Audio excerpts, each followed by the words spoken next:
Consta de dos puntos. El primero, leo literalmente, el carácter hegemónico o no de la enseñanza pública frente a la enseñanza concertada.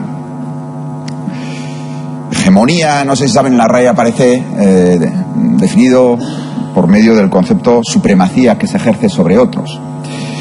Y este detalle, a nuestro modo de ver, dice mucho acerca del modo en que Esquerra, y creo que también Podemos, y bueno, no está, pero no sé bien cómo decir, el partido de la gente de Laura, comprende la realidad educativa de Navarra. Unos frente a otros, tratando de obtener la supremacía, la hegemonía, como si se tratara de un combate. Esta es una de las desgracias de esta Cámara. Unos grupos, los nacionalistas, comprenden la educación como un negociado de la política lingüística. Toda su apuesta en educación ha consistido en garantizar, según ellos, los derechos lingüísticos no de la población que habla efectivamente euskera, sino de aquellos ciudadanos entre quienes se da el pequeño detalle de que no lo hablan. Algo un poco difícil de entender, ¿no? Porque uno comprende que una minoría lingüística pues tenga el derecho a enseñar a estudiar en su lengua, pero que alguien tenga derechos lingüísticos en una lengua que desconoce, pues no deja de ser algo un poco, yo diría, casi metafísico, ¿no?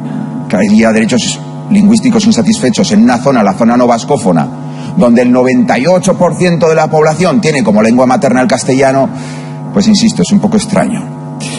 Bien, por un lado tenemos por lo tanto a las formaciones obsesionadas no con la educación, sino con la ingeniería lingüística. Vale, no terminan de haber encontrado la fórmula para conseguir que esa gran masa de familias que tiene como lengua única el castellano les compre el paquete, la enseñanza íntegra en una lengua que no es la suya, pero bueno, a base de comedores escolares y de transporte gratuito, pues de suponer que irán avanzando.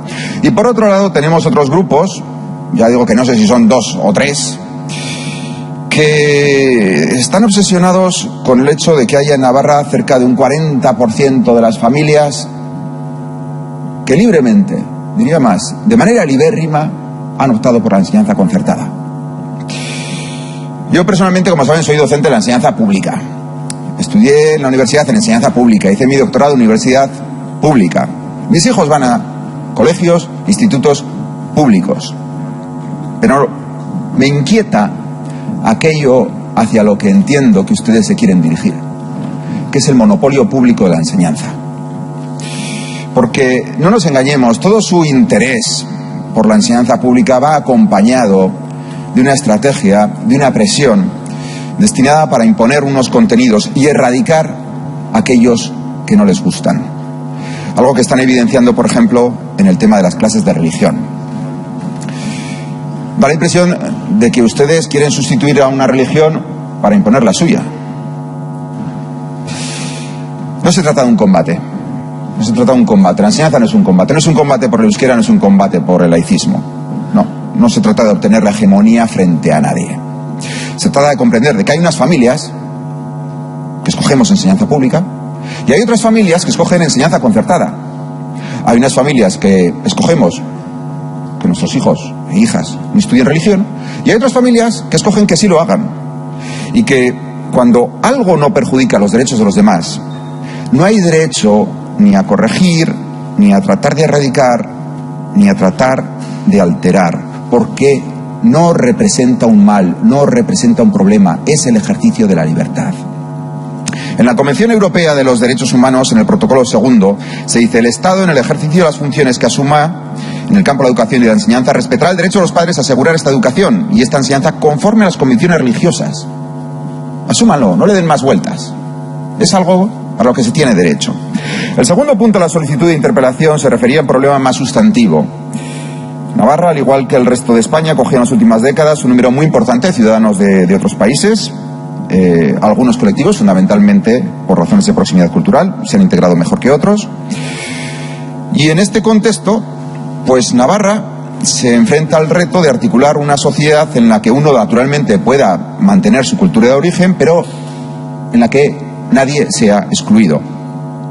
Una sociedad en la que personas de diferentes orígenes, convicciones, podamos convivir, podamos prosperar, en la que exista una igualdad real de oportunidades, enseguida termino, con todo aquello a lo que su mérito y capacidad puedan alcanzar. El riesgo de una sociedad así son los vetos. Y uno de los instrumentos esenciales para terminar con ese riesgo es efectivamente la escuela. Porque el hecho de que convivan en la escuela, en el aula, personas de diferentes orígenes y religiones es algo que nos va a ahorrar muchos problemas en el futuro.